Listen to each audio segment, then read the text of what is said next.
Pessoal, bom dia. Então, hoje, dia 5 de outubro, a gente está estudando mais uma aula da disciplina de instalações elétricas. A gente está na unidade 6, que é sobre instalação de dispositivos elétricos. Na verdade, a gente já viu alguns dispositivos, aí eu criei mais uma unidade aqui para alguns dispositivos um pouco mais específicos. Aí nós vimos já nas aulas passadas aí um pouco sobre iluminação de emergência, sobre acionamento de lâmpadas com relé fotoelétrico, comando de iluminação por interruptor de minuteria, sensor de presença e variador de tensão. E hoje eu quero ver com vocês aqui, vai ser uma aula um pouco mais rápida, porque a gente ficou discutindo aqui algumas coisas do nosso retorno presencial, sobre o comando de campainhas e porteiro eletrônicos, e vamos até onde der aí sobre relé de impulso por pulsador e programador horário. E aí ficaria então para nosso retorno presencial, além daquelas questões que eu já comentei sobre tipos de emenda e eletrodutos, para a gente ver ainda sobre instalações comando de ventilador de teto e sobre comando de motobomba. Bom, deixa eu pular aqui então essa parte inicial, para nós irmos lá para o item 6.5, aqui, que é exatamente sobre o comando de campainhas e porteiros eletrônicos. Tá? As chamadas campainhas e cigarras são aparelhos que podem ser acionados por um ou por mais pulsadores, ou botões de campainha, que normalmente são instalados junto às portas, portões, às vias de acesso da propriedade. A finalidade dele é avisar a presença de pessoas que desejam ser atendidas, porque é uma maneira bem simples, de enviar um sinal de aviso. É um barulho, então, bem rudimentar, mas que funciona bem e é utilizado até hoje. As chamadas campainhas de tímpano são aquelas que produzem a maior intensidade sonora e elas vão ser ideais para utilizar em ambientes grandes, onde você precisa de avisar locais distantes da presença de pessoas, por exemplo. Isso vai acontecer em escolas, como, por exemplo, o sinal de recreio, de mudança de aula, em indústrias também, para marcar horários de entrada, saída, almoço, assim como também indicar situações de emergência para combate a incêndio, fogo, coisas desse gênero. Em sítios ou chácaras também, devido às distâncias que são grandes, armazéns grandes, postos de gasolina, e assim por diante, qualquer local que se enquadre nessas características de ambiente grandes, vai ser recomendado o uso dessa campainha de tímpano. E existem também alguns modelos específicos para linhas telefônicas, ou seja, que elas são tocadas por um sinal proveniente da linha telefônica, como é o caso daquelas campainhas utilizadas em pontos de táxi. Não em todos, mas em alguns pontos de táxi. Quando alguém telefona, ao invés de simplesmente tocar um telefone que está lá no ponto, toca uma campainha para avisar, para os taxistas que estão dentro do carro, ou eles estão um pouquinho distante do telefone, que tem alguém entrando em contato para poder fazer uma chamada de táxi. Em relação aos tipos, tá? A gente pode ter as chamadas eletrônicas, que são as mais sofisticadas, não quer dizer que sejam necessariamente muito caras, tá? Mas elas têm um pouquinho de tecnologia a mais do que as outras, que são as eletromagnéticas. Tá? Elas podem apresentar diversos tipos de sons, alguns tocam inclusive músicas quando você aciona a campainha. Existem modelos dela com fio e também modelos sem fio. Tá? Esse modelo sem fio, ele possui um botãozinho externo, normalmente esse botão é a prova do tempo, ou seja, ele pode pegar vento, pode pegar chuva, que ele não vai estragar, ele ficar o tempo. Esse botãozinho, ele é um transmissor de radiofrequência que vai enviar um sinal para o receptor que está lá dentro da casa. Tá? Ele fica lá pendurado numa parede, próximo ao teto, normalmente. A distância entre pulsador e receptor normalmente gira em torno dos 30 metros, quando a gente tem interferências, como, por exemplo, parede, devido a vergalhões, portões metálicos, tudo isso gera interferência no sinal de radiofrequência, e ele pode chegar até 80 metros, para alguns modelos, quando a gente não tem interferência, quando ele está, por exemplo, vou colocar numa chácara assim, onde você tem um vão livre muito grande até o local da campainha. Normalmente esses botões, que ficam lá na parte externa, eles são, o que é legal, vários desses modelos, desses botões, eles são a pilha. Então você não precisa de ter necessariamente um ponto externo com energia disponível, você simplesmente coloca lá um botão desse com pilha, e aí quando a pessoa toca lá, ele envia esse sinal para a parte interna da campainha. Como ele não fica enviando sinal ao tempo todo, essa pilha costuma, se for uma pilha de boa qualidade, claro, né, costuma ter uma durabilidade alta, né. E aí sempre que a gente pensa em baterias no geral, tá, pilha, qualquer tipo de bateria, se vocês forem instalar uma campainha dessa, é interessante que ela não fique pegando sol, que ela fique ao abrigo do sol. Apesar dela suportar, né, ela ser à prova do tempo, o sobreaquecimento de temperaturas, o sobreaquecimento de baterias, né, ou seja, submeter baterias a uma sobretemperatura diminui consideravelmente a vida útil dela. Ou seja, toda vez que a gente esquenta uma bateria, a gente está fazendo com que essa bateria dure menos tempo, né? Que a gente tenha que ou recarregar, se for uma bateria recarregável com uma constância maior, ou que a gente tenha que comprar uma nova bateria. Né? Isso vale para qualquer tipo de bateria, tá, gente? Temperatura sempre é uma coisa ruim para bateria. Bom, então a gente falou das eletrônicas, né? E existem também os modelos eletromagnéticos, que são mais simples. Basicamente, o que nós temos dentro dele é um eletroímã que vai acionar um êmbolo, né? Ou seja, um eletroímã. Dentro dele vai ter uma partezinha de metal, né? Como se fosse um tubo mesmo de metal, que vai ficar batendo no tímpano, que é um timbre, né? Ou em lâminas metálicas, batendo de maneira oscilatória, fazendo o papel lá da campainha, né? Como se fosse alguém tocando um sino, né? Claro que dependendo da frequência ali, vai ficar tocando um sino bem rapidamente, né? Mas esse é sim o funcionamento desse tipo de campainha, tá? Elas pode ter um eletroímã que faz vibrar uma lâmina metálica, né? Como é o caso das chamadas cigarras, né? Ou ela pode ter um tímpano lá que você bate nele, que aí a gente chama de campainha, tá? Então essas cigarras fazem um som característico de lâminas vibrando, tá?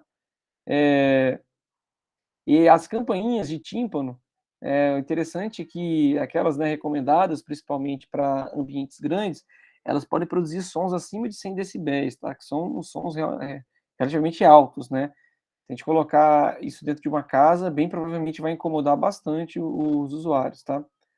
E aí, por esse motivo, né, esse tipo aí é recomendado para grandes áreas, tá? E elas podem funcionar tanto em corrente alternada, como existem modelos também para corrente contínua. E aí, no caso, se a gente tem uma instalação em corrente alternada, essas de corrente contínua vão necessitar de uma fonte que converta, né, a corrente alternada para contínua para poder funcionar. As cigarras, né, e outros modelos de campainha sem ser os de tímpano produzem um som em torno de 80 decibéis, que também é um som alto, né, e esse sim é o mais recomendado para uma residência, porque não vai causar muito incômodo. É claro, né, considerando que ele não vai ficar acionado o tempo todo. Então aqui na direita está a cigarra, né, a laminazinha que fica vibrando aqui, batendo aqui nesse eletroímã que está aqui embaixo, produzindo o som característico. E aí nós temos aqui uns modelos de campainha, né? Então o tímpano, pega esse da esquerda aqui que é mais legal de ver, né, que é o tipo tímpano. A gente tem o martelo e tem os eletroímãs, né? Então, quando você aciona a campainha, né, esses dois eletroímãs aqui vão fazer esse martelo ficar indo e voltando, batendo no tímpano. Como se fosse alguém batendo numa panela, né, só que com uma eficiência muito grande, porque é um metal com um tamanho ali e um tímpano de um tamanho que quando os dois se colidem produz um som de amplitude bem alto, tá?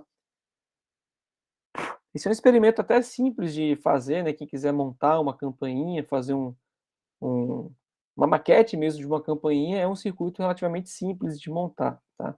Só com essa figurinha aqui a gente já consegue fazer ela funcionar, né, porque, considerando que isso daqui é flexível, né, quando você aciona, esse circuito vai estar fechado, esse eletroímã atrai o martelo bate no tímpano, só que quando o martelo desloca para a direita, ele leva essa pecinha azul junto, vai abrir o circuito, o eletroímã desliga, o martelo retorna, e aí no seu retorno, quando ele encostar aqui com o parafuso novamente, fecha o circuito elétrico, se o botão da campainha permanecer ligado, ele vai acionar novamente.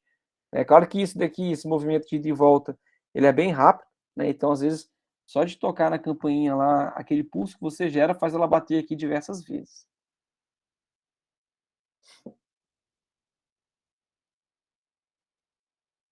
Bom, aqui tem um esquema de ligação, tá? Um esquema funcional e multifilar. Ah, da campainha com pulsadores, né? Então aqui nós temos um exemplo onde vários pulsadores estão acionando a campainha, né? Então aqui tem um pulsador, vamos olhar aqui para esse da esquerda, né? Eu tenho aqui a fase entrando no pulsador, o retorno do pulsador e ele acionando então a nossa campainha. Aqui uma outra campainha da mesma forma, né? O neutro chegando na campainha, né? O pulsador ligado com o retorno na campainha e a fase ligada ao pulsador. É igualzinho instalar uma lâmpada, pessoal, não tem diferença nenhuma. Aqui seria uma lâmpada no lugar da campainha, aqui um interruptor comum. A diferença é que o pulsador ele retorna automaticamente, quando você aperta ele, solta, ele retorna para a posição inicial. Não é igual ao interruptor, né, que permanece fechado.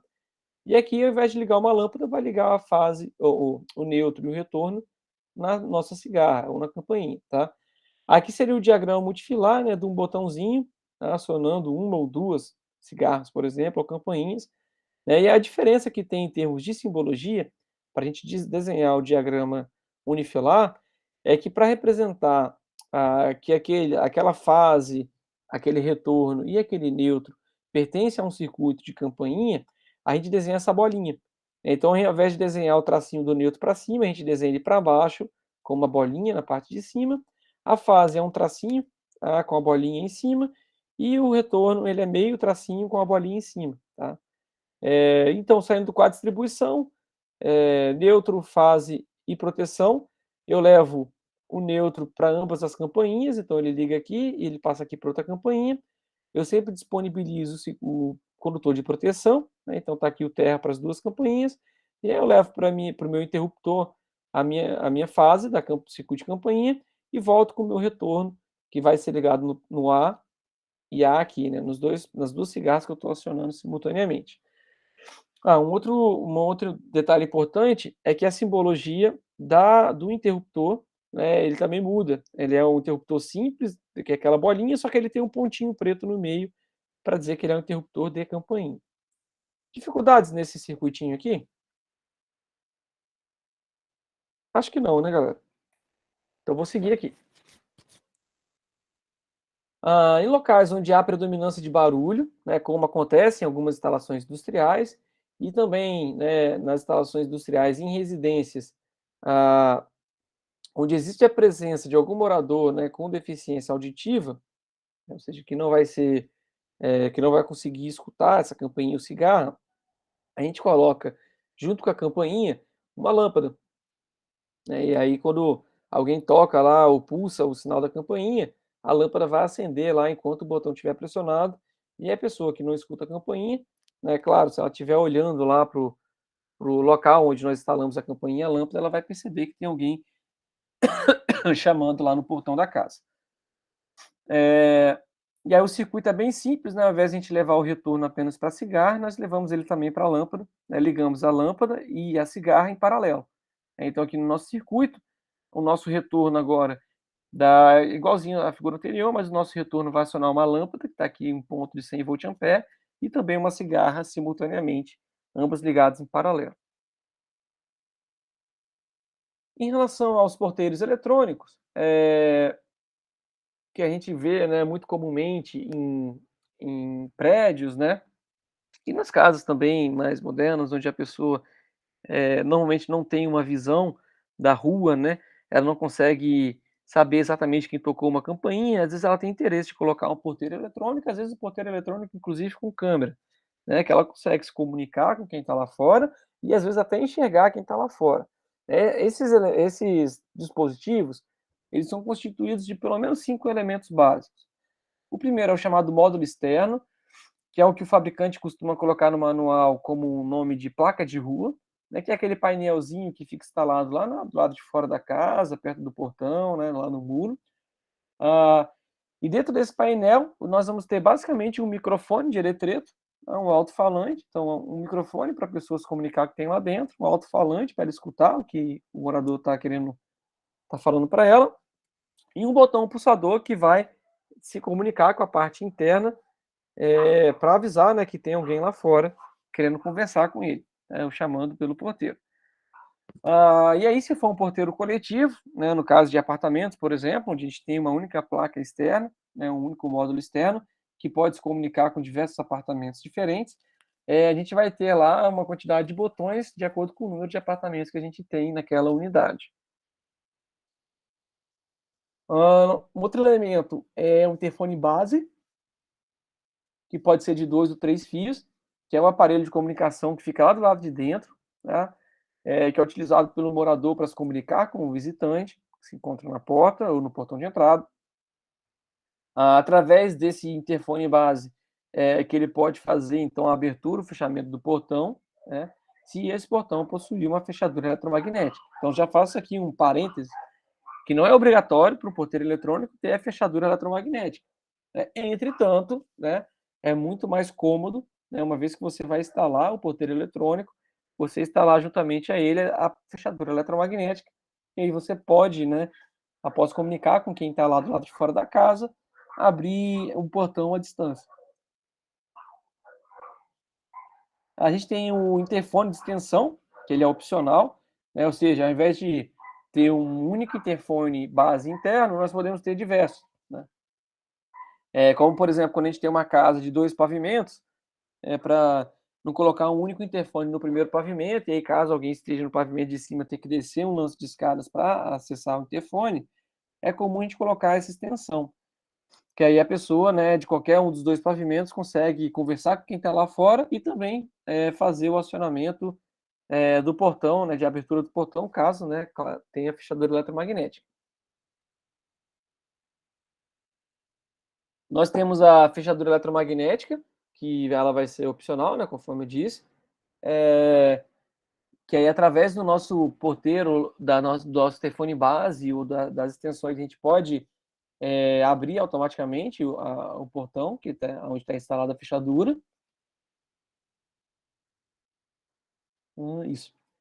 Pode ser com chave simples ou equipado com sistema Tetra, anti-retração de trinco, proteção contra destravamento por impacto e, inclusive, pode ter o sistema de bip sonoro, que é comum, né, que diz lá, quando você abre o portão, faz aquele barulho característico para dizer que o portão foi acionado. Nós temos a fonte, tá, que é utilizada para fazer o acionamento da fechadura eletromagnética nos portões que permitem tal condição. Essas fechaduras, normalmente, elas trabalham em corrente contínua, e aí por isso a gente precisa de uma fonte para acioná-la. Diversos modelos, quase todos, digamos assim, que a gente vai encontrar no mercado, eles já vêm com essa fonte de acionamento da fechadura embutido no próprio módulo externo, né, naquela placa que fica lá do lado de fora, que aciona a fechadura. Entretanto, né, pode ser que você pegue um circuito onde seja necessário você instalar essa fonte entre a placa da rua, a placa de rua e a fechadura para poder fazer então a conversão de corrente alternada para contínua, permitindo a abertura da fechadura. Então aqui são alguns esquemas bem básicos de ligação, né? A gente tem na parte interna o interfone, a base, né, que vai se comunicar então com a placa de rua, que se comunica por fim com a fechadura. A gente pode ter essa placa de rua então para acionamento de diversos apartamentos distintos, né, que a gente faz por esses botões diferentes aqui. E aí, né, a gente tem situações onde a própria placa de rua tem a fonte para acionar a fechadura, ou, né, aqui nesse caso, onde eu preciso da fonte além da placa de rua para poder acionar a fechadura. Eu tenho situações igual esse da esquerda aqui, aonde internamente, o meu interfone interno, ele possui também o monitor, né, então de uma maneira mais simples, esse monitor ele vem instalado na própria placa externa, aqui vai ter um furinho com uma câmera, para poder visualizar quem está aqui na frente, e existem monitores que possibilitam você instalar uma câmera separada também lá externamente, e transmitir, né, de repente, uma visão melhor de quem está lá no portão te chamando. E aí, para esse mesmo esquema aqui, a gente tem também,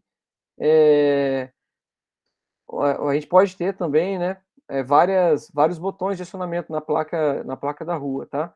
Então aqui, lá na placa da rua, tem aqui os botões, né, e eles se comunicando, uma fonte alimentando essa placa, eles comunicando com um chamado amplificador de sinal, né, onde a gente vai distribuir para o nosso prédio lá, e dentro de cada apartamento nós vamos ter um interfone com câmera que vai estar visualizando lá quem está chamando na placa da rua.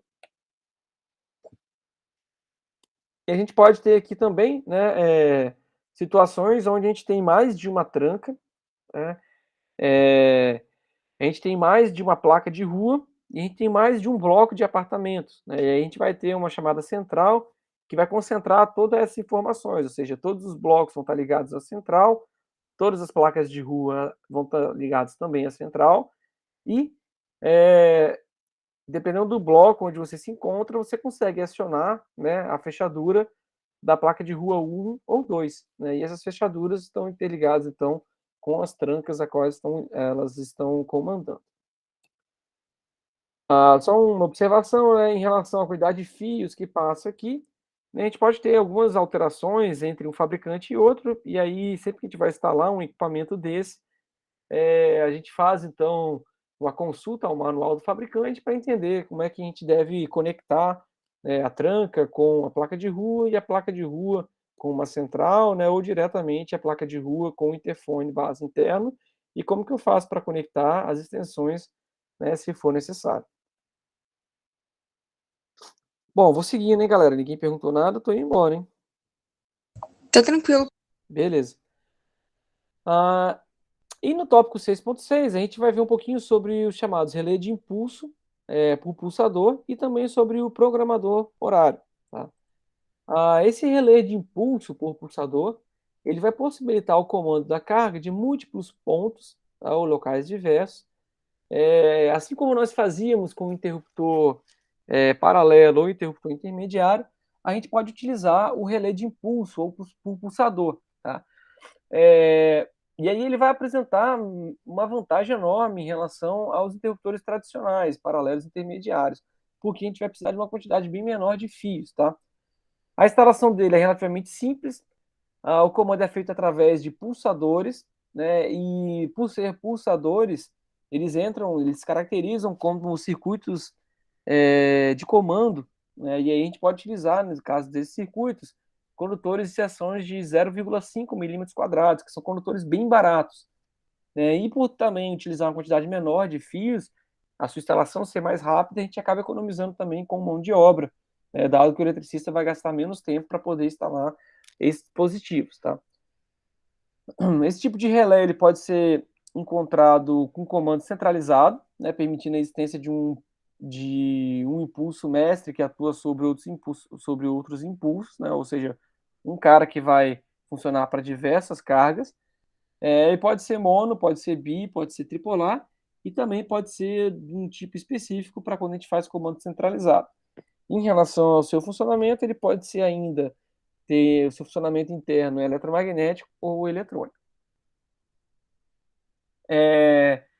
Então, ele pode ser utilizado, a gente deseja comandar cargas em diversos locais, né, como, por exemplo, corredor, as salas muito grandes, garagens, né, qualquer instalação residencial, comercial, industrial, onde a gente quer comandar, ligar ou desligar as cargas de diversos pontos diferentes.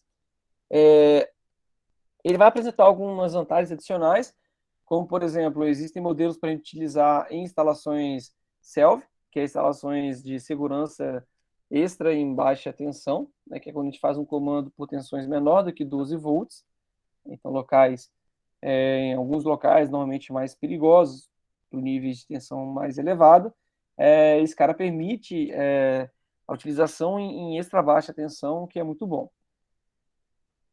E é aplicável em lugares úmidos ou com grandes massas metálicas, como piscinas e banheiras, por exemplo, né, dado, né, esse nível baixo de tensão, e por emitir também baixo ruído, né, é recomendado para locais que exigem um silêncio, como bibliotecas e estúdios, por exemplo.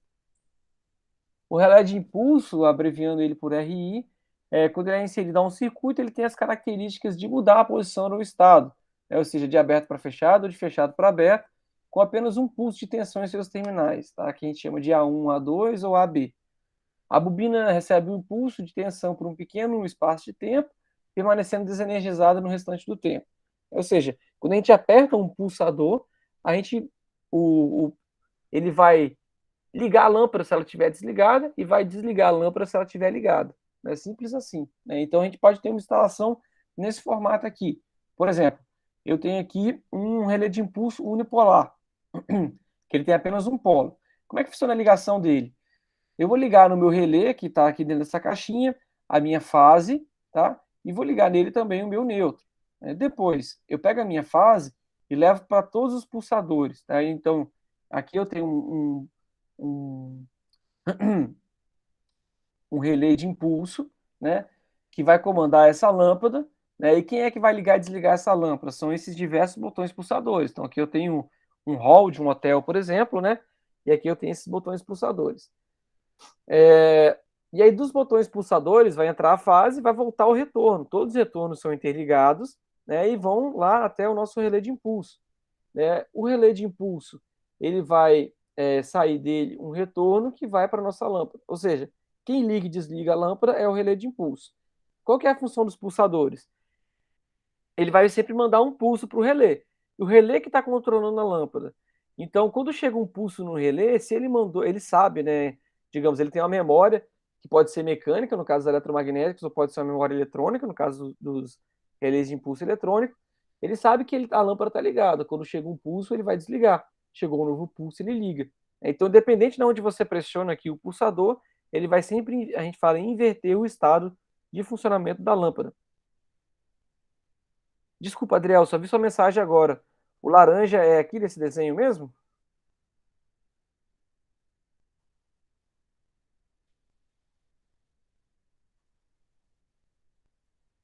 Adriel? No anterior? Peraí. Aqui?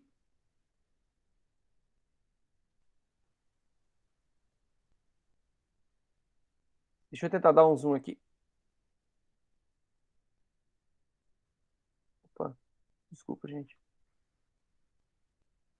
Quando dá um zoom fica meio ruim de passar dos slides aqui.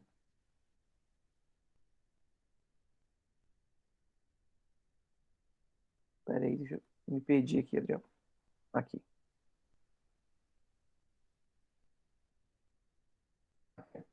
Esse daqui é um relé de impulso. A gente liga a fase, a gente liga o neutro nele, é igual tá naquela figura, e sai dele aqui um retorno que vai para a lâmpada. Então, são três terminais, ó. Aqui onde tem essa chavinha é o retorno que vai para a lâmpada. Aqui nessa bobininha dele a gente liga de um lado a fase e do outro o neutro. Entendeu?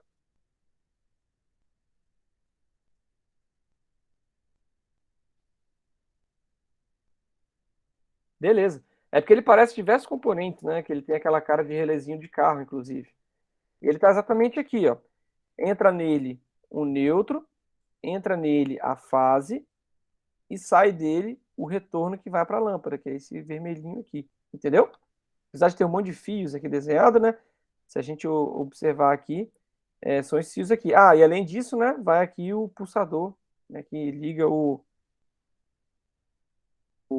que tá aqui, né? Quando eu coloquei o pulsador e liga o que vai fazer ele alterar o estado de funcionamento. Beleza, Adriel. Aí a gente pode ter também, esse aqui é o unipolar, né? Ele interrompe apenas uma fase, né? Leva um retorno para a lâmpada. A gente pode ter também um modelo bipolar, onde é possível acionar, por exemplo, dois conjuntos de lâmpadas, né? Como está aqui, ó. Esse primeiro polo aqui acionando essa e essa lâmpada, e esse segundo polo aqui acionando essa e essa lâmpada. Observem que ambas vão ligar ao mesmo tempo, dado que a gente tem só um conjunto de pulsadores. Aqui alguns esqueminhas de ligação. Esse primeiro aqui é um esquema onde a gente tem um relé de impulso unipolar, uma lâmpada incandescente de 100 watts e dois pulsadores, ou seja, os dois botões de campainha vão ligar ou desligar essa lâmpada, né?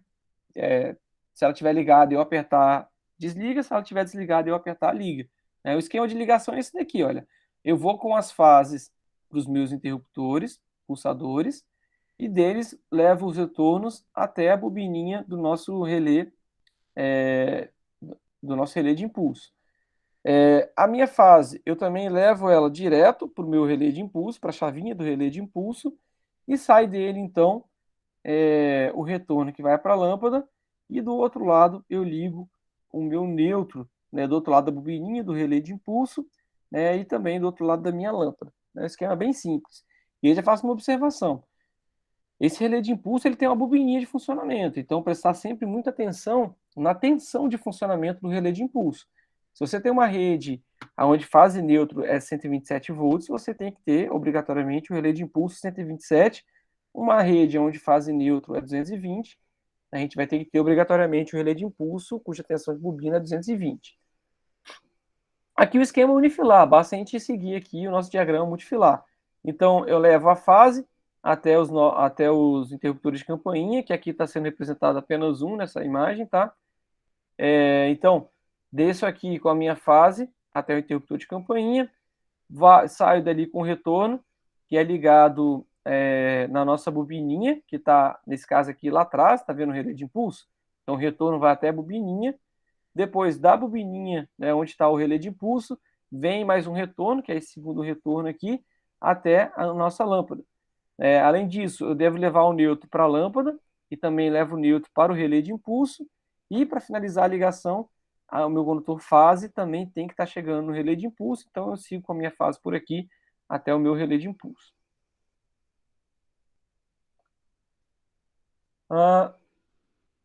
Aqui um outro esquema, né, onde eu tenho um relé de impulso, duas lâmpadas incandescentes de 100 watts e três pulsadores. Então é bem parecido com o anterior. Eu liguei aqui, nesse caso aqui, o pulsador ele foi ligado da bobina para o neutro, ao invés de ser ligado aqui em cima. Então tanto faz, posso fazer das duas formas, tá? Então estão aqui os três pulsadores em paralelo e sai aqui então do meu do meu contato, né, onde entra a fase no relé de impulso, o retorno que vai para as lâmpadas e as duas lâmpadas ligadas lá com o neutro. Para a gente fazer, então, esse diagrama unifilar aqui, vou seguir esse desenho, onde eu devo levar a minha fase para o meu relé o meu relé de impulso. Então, está aqui a minha fase, saindo do quadro de distribuição, passa por aqui, até chegar no relé de impulso. Observe a simbologia dele, tá? É esse retângulo com sei lá, essa letrinha Z aqui, né? Ou um sinal de borda, igual vocês vão estudar em eletrônica. Do meu relé de impulso, vão ter dois retornos, tá?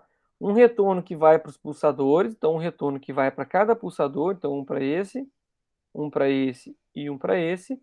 E eu vou ter o retorno que vai para as minhas lâmpadas. Então o segundo retorno fica nessa lâmpada e passa aqui também mais um retorno para essa lâmpada. Tá?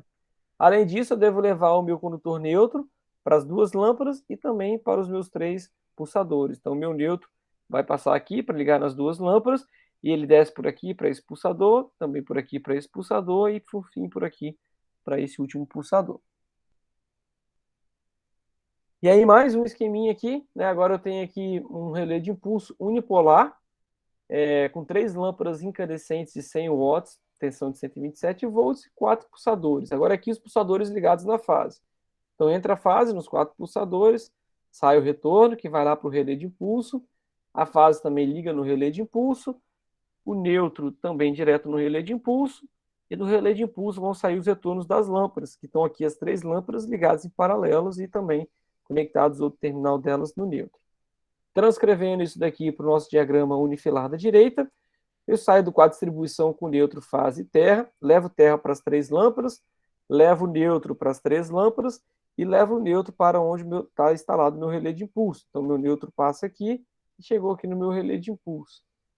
E aí eu desço com a fase até os meus pulsadores. Então, minha fase está aqui, levo ela para esse pulsador, para esse, até lá no último ponto de luz que está ligado o último pulsador.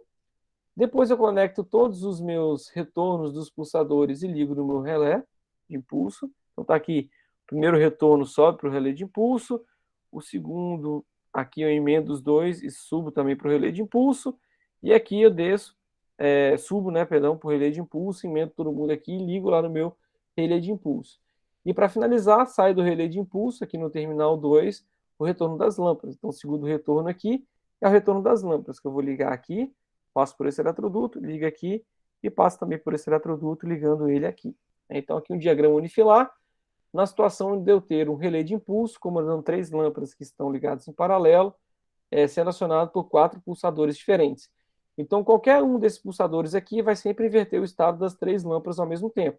Se as 3 estiverem desligadas, apertou qualquer um desses botões, elas ligam, né? E uma vez que elas estão ligadas, apertou qualquer um dos 3 botões, elas vão desligar.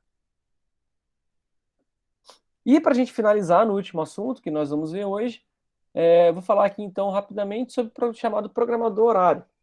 Ele é um aparelho que tem por finalidade ligar e desligar qualquer equipamento elétrico, tá? Com funções programadas em intervalos de tempo pré-estabelecidos pelo usuário.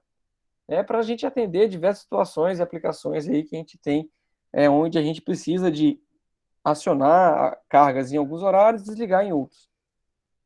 Esse cara também é chamado de interruptor horário, relé horário. Tá? Eu particularmente conheço mais como interruptor horário.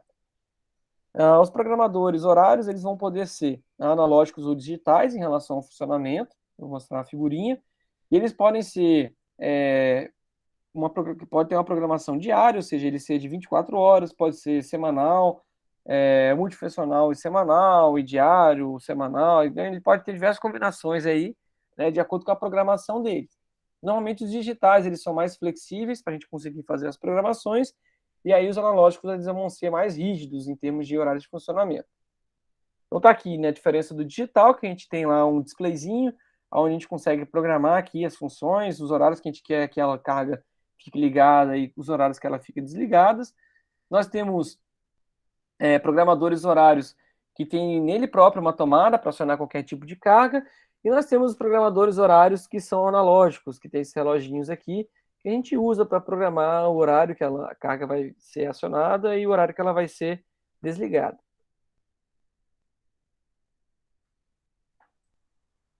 Alguém mandou uma pergunta? Não. Bom, o programador horário ele é utilizado para diversos fins, né? Pode ser para uso industrial, comercial, residencial, para controle e, né, ele vai ser utilizado para fazer controle de equipamentos. Aqui algumas situações, né? Por exemplo, controle de aquecedores elétricos, onde você quer que a água seja aquecida em determinados horários do dia.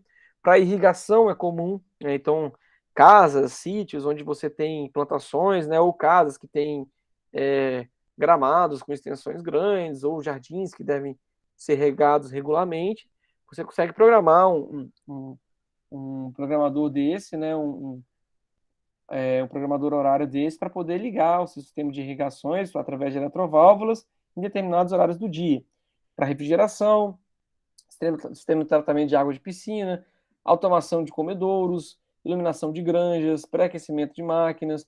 É legal de falar de iluminação porque a gente tem o relé fotoelétrico, só que o relé fotoelétrico ele vai de acordo com a luminosidade do sol, né? E às vezes é mais interessante você fazer um controle mais preciso em relação a horas, né? Em granjas, por exemplo, animais, né, onde a gente tem um impacto grande da iluminação, né? Talvez é mais interessante, né, com certeza vai ser mais interessante utilizar um dispositivo desse do que relés fotoelétricos, por exemplo. Para pré-aquecimento de máquinas, para ar-condicionado,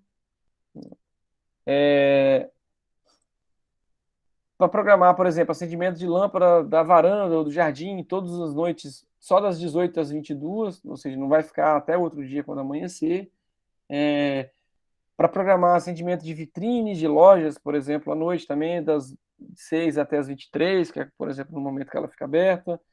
Para programar acendimento de determinadas luzes apenas no sábado e domingo, né? Quando você, por exemplo, viaja, né? Você quer deixar sempre uma lâmpada acesa lá na sua casa. Para ativar sistema de segurança apenas em determinados horários, né? Por exemplo, eu tenho um alarme na minha casa e eu quero que esse alarme seja ligado todo dia às 22 horas, que seja desligado às 7 horas da manhã. A gente pode programar um programador horário para fazer isso. Os sistemas podem ser ativados e desativados simultaneamente nos dias horários programados da semana, uma vez que o relé tem contatos reversíveis, e programar o sistema de iluminação de lojas, bancos, para que acenda, por exemplo, das 8 da manhã e apague às 18 horas. Então, você pode programar um circuito geral, digamos assim, da sua loja, para ela só permitir funcionamento das 8 às 18. Então, se algum funcionário, por exemplo, for embora e esquecer de desligar um ar-condicionado ou o sistema de iluminação, por exemplo, o seu programador horário ele vai desligar automaticamente. Aqui alguns esquemas de ligação. Aqui na esquerda, nós temos um equipamento elétrico que está sendo acionado por um programador horário. Esse programador horário, ele vai precisar, no caso, esse daqui é um programador horário de 220 volts, então ele precisa de duas fases, fase RS, sendo ligadas nele, Ou, se ele for um programador horário de 127 volts, ao invés da fase aqui S, ligaria o neutro nele, tá? Aí aqui a gente faz uma ligação, né? No caso que ele é um de 5 terminais, a gente liga aqui o medidor dele com fase neutro, fase, leva esse neutro ou essa fase para o sistema de contatos dele, e aí ele tem dois tipos de contato, o chamado NA e o NF. O contato NA, o nome é NA porque é um contato normalmente aberto. Tá? O que é o contato normalmente aberto? Se você ligar uma carga, igual ela está ligada aqui no NA, essa carga vai ficar desligada enquanto o programador horário não aciona a sua saída. Uma vez que ele aciona a saída, a carga vai ser ligada, desacionou a saída, a carga desliga. Tá? Um equipamento elétrico qualquer aqui. E a gente tem no pino 5 aqui um contato NF, que é normalmente fechado. Ou seja, se eu ligasse a minha carga aqui no pino 5, ela ficaria sempre acionada enquanto o meu programador horário não aciona a saída. Uma vez que ele aciona a saída, a minha carga desliga. Então a gente tem o horário invertido, a lógica de funcionamento invertido entre um e outro. Tá? E aqui na direita aqui um exemplo de um equipamento trifásico. A gente tem aqui um equipamento trifásico, tá aqui embaixo, selecionado por 3 fases, né? Só que ao invés de você ligar o seu programador horário direto no seu equipamento, já que o programador horário ele não tem disponível as 3 fases, o que a gente faz é acionar o equipamento elétrico utilizando um contator. Vocês vão estudar lá na escola o que é o contator. De maneira que, quando eu ligo a bobina do contator, o contator fecha os contatos que ligam a rede elétrica ao equipamento elétrico. Quando eu desenergizo a bobina do contator, ele abre esses contatos que ligam a rede elétrica ao equipamento elétrico. E aí o esquema de funcionamento do programador horário é a mesma coisa. Só que ao invés do programador horário acionar diretamente o equipamento elétrico, como na figura da esquerda, aqui ele vai acionar o contator e o contator aciona o equipamento elétrico. Aqui um esquema onde, além de a gente está combinando aqui o nosso relé de impulso com o programador horário. Então a gente tem aqui o programador horário ligado ao relé de impulso, e aí você só vai conseguir utilizar aquele relé de impulso para acionar, por exemplo, essa tomada aqui, se você estiver no horário de funcionamento do seu programador horário. Fora isso, você não vai conseguir acionar essa carga, que no caso aqui é uma tomada. Bom, pessoal, dúvidas até aqui? Aparentemente não. Bom, beleza. Então a gente fica com essa parte de comando de ventilador de teto, tá? E de motobomba, para a gente ver um pouco mais para frente. E aí a gente retorna agora, a nossa próxima aula já vai ser lá no campus, né? Sem ser, lembrando que na semana que vem a gente não vai ter aula, porque na terça-feira é feriado. Então daqui a 14 dias nós vamos nos encontrar lá no campus, e aí vamos fazer aquelas tarefas que eu comentei com vocês, em sala de aula ainda, mas de certa forma prática, de emendas. Tá bom, pessoal? Ok, obrigada, professor. Eu que agradeço, espero todos vocês lá então, beleza? Tá. Tchau, tchau. Tchau, tchau, um abraço. Tchau, professor. Obrigada. Nada, tchau, tchau.